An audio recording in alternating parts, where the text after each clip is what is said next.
How you see it, that the banks were oversold and now we've got investors jumping back in. I guess the follow-on from that is, does this recovery that we're seeing have any legs in your opinion?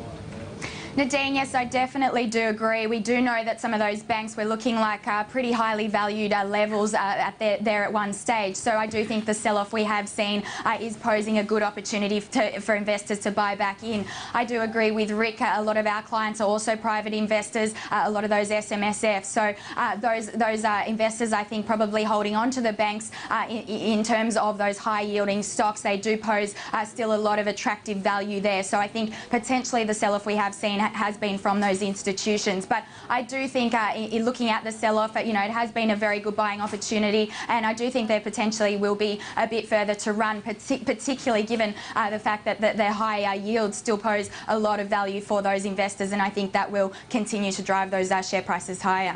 Leanne, today we had the market trading at its lowest level since March, and then really staged a turnaround after the release of that China PMI data. Was that data good enough to warrant such a shift in sentiment, or was there something else at play?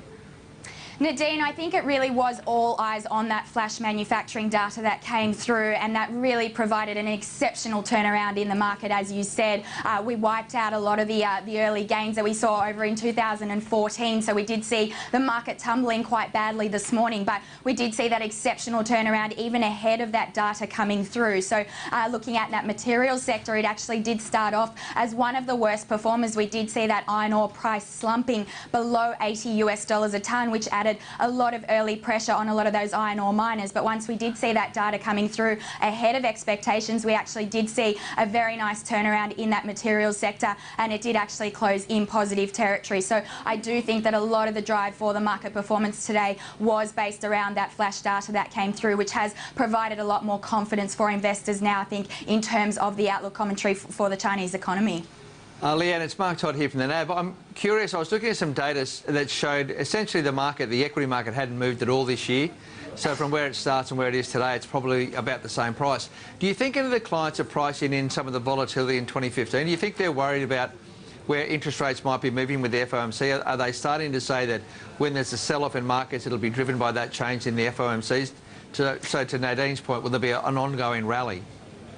I do think, Mark, there is always going to be a bit of volatility. The more and more we hear about the FOMC, the US talking about increasing those interest rates, and then actually coming to the point where they do start increasing those interest rates, I think until we get to that point, we are going to continue seeing bouts of volatility. And I think that's what we have seen recently. We've seen quite a big pullback in the market from the recent highs that we saw back in early September. So as you say, the performance this year is just looking very flat at the moment. So I do think investors are pretty cautious ahead of any moves in that interest rate. So looking at sort of the pullback we have seen, in our view, we probably think that there might be some good buying opportunities at these levels, given the fact that we are seeing some pretty strong underlying fundamentals. Valuations look okay, earnings look like they are growing globally. So we do think that we potentially might start to see a bit more of a pickup in the share market. Potentially could be some good buying opportunities at this stage, but potentially in the short term I do expect there will be some more volatility.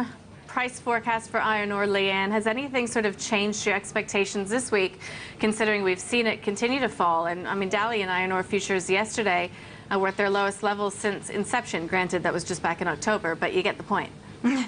They have really come under a lot of pressure, but I think given the data that's come out today, that's provided probably a bit more confidence in terms of that slowdown not being as bad as expected. I think we might potentially be seeing a little bit of a bottom in terms of that iron ore price, and we actually do remain a little bit more optimistic in terms of that iron ore price improving going long term coming into the end of the year. That's probably for a couple of reasons. As you were talking about before, looking at some of those high cost producers, with the iron ore price sitting at quite low levels, there's a chance that a lot of those high cost producers are going to be pushed out of the market, meaning that a lot of that excess supply will start to leave and the focus will remain on those dominant players, so the Fortescue, BHP and Rio. But also secondly, we know China's property sector really has been adding a lot of pressure on that iron ore price. So I potentially think if the government does start to recognise this and does start to implement some of those stimulus measures, again we could start to see that iron ore price picking up yet again. again. I do think in the short term there are still some risks and I potentially think there will be still some volatility in that iron ore price, particularly given some of the media reports out recently in terms of downgrading their economic growth in terms of the Chinese outlook. But I think long term we do remain a little bit more positive and actually think that the iron ore price will start to pick up again. Leanne, Nufarm, the day's best performer. Better than expected results. Do you think that this might have been a bit of a knee-jerk reaction? It has been a tough couple of years for Nufarm. There's still a lot of unknowns around the business, and I guess the biggest of which is weather. It's saying that it's looking forward to improved results, but only if we get rain, you know, in some areas before December.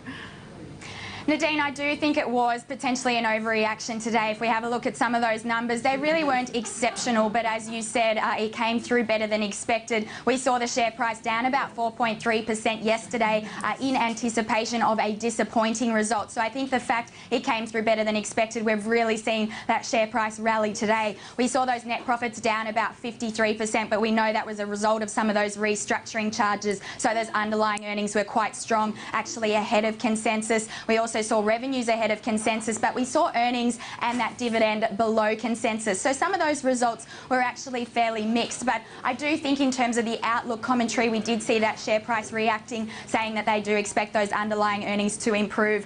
We do think that there are potentially risks, however, particularly given those weather conditions in Australia. We know that they are waiting for that much needed rainfall, as you say, but weather conditions really are so unpredictable that we do think that poses potential risks going forward. But as I said, I do think it was potentially an overreaction today. Wonderful.